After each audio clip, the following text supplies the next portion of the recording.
We're going to go to Jay, who is here with us on set, to talk about that great profile that you wrote about. I think a man who, we see the photos, and people who don't really follow Washington politics as closely, of course, as you do, might have one image of John Boehner, but in your piece, you kind of get past the caricatures of this, as the cover of Time shows, this tanned man who likes to play a lot of golf, and we know that, and we know he smokes. But what else is there that you discovered that was so surprising? Well, he's a great character, and I've known him for years, and I've seen him around the Hill, and seen him as a congressman. I actually covered him in the Education and Workforce, then called the Education and Workforce Committee, passing No Child Left Behind with Teddy Kennedy, passing pensions legislation, and back then he was considered a real maverick by his own party because he didn't want, you know, Tom DeLay and Denny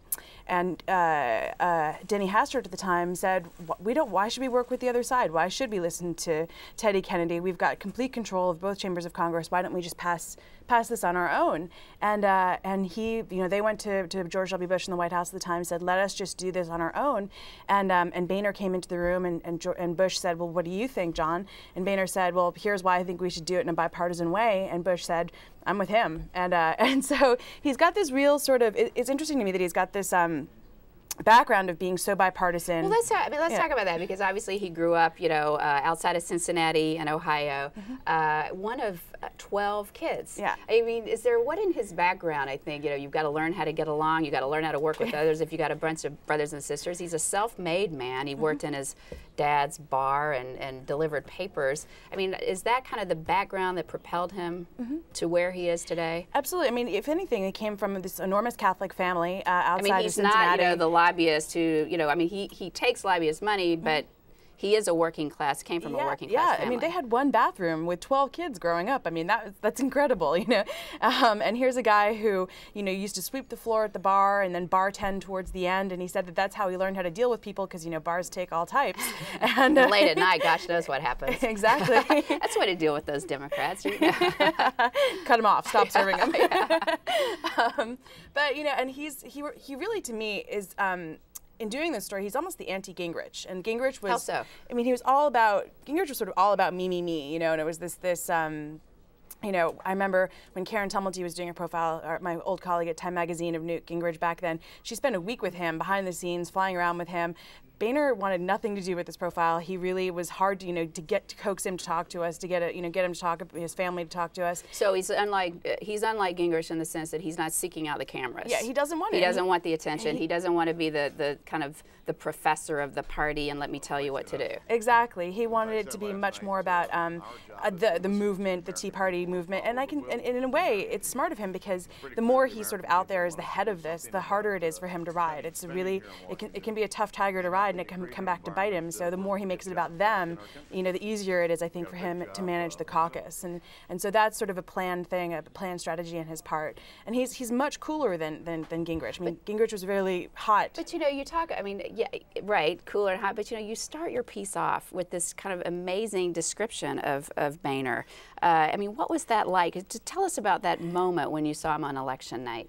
I mean, he's a weeper, and this is something I don't know. Which, you know, he does have. He's not completely Mr. Cool. No, and that's just it. I mean, he hates this about himself, and I think it's so funny that he hates that he cries all the time, but he can't stop himself. He sort of, you know, he gets up on the stage and he just, you know, talking about family, talking about kids especially. He used to do these dinners with Teddy Kennedy for charter schools in D.C., and every single year for, like, you know, a decade, he would get up there, say, I'm not going to cry, I'm not going to cry, and he would blubber his entire way through the speech, which is sort of, you know, the minute he got up there. And he's just, you know, that's just the way he is. And Mike Pence sort of said, well, you know what, when the eyes leak, the head won't swell. And so That's a great line, isn't it? Yeah, it is. And would you say that applies to, I mean, you've obviously, like you said, you've known Boehner for a long time and covered him for a long time. I mean, does that fit him pretty well?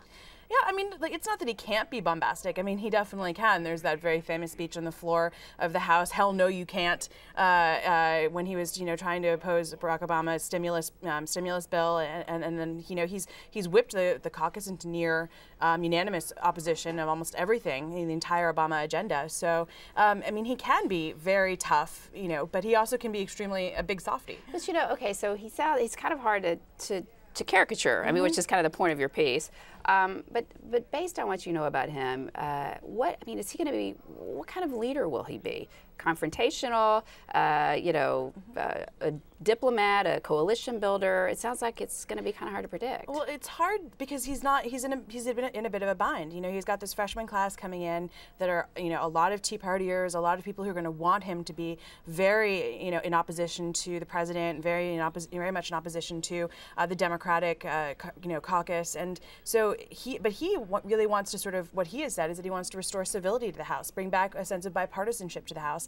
And that's very much at odds with sort of the Tea Party spirit. And so it's going to be a real tough kind of push and pull, I think, with his own conference to bring them along, to get them to sort of say, no, I don't want to throw bombs at the Democrats. I don't want to be hyper-partisan. I want to, talk about what legislation we can pass together. And I think that's going to be really hard. And I don't think he's going to be the guy, though, that's going to go and impeach yeah, that was my last. I was going to ask you that. Like, are we going to see, an effort to try to impeach the president, like some, I think, on the pretty far left are worried about right now? No, is this a guy that's going to try to do that? I don't think so at all. I mean, members of his conference may try and do that, and that might be hard for him to sort of leash them in, rein them in, and say, no, let's not overreach. Learn the lessons that Newt Gingrich learned, and they overreached too much when they investigated Bill Clinton and the Monica Lewinsky scandal, and then they ended up losing seats in 1998, and Newt Gingrich had to resign over that.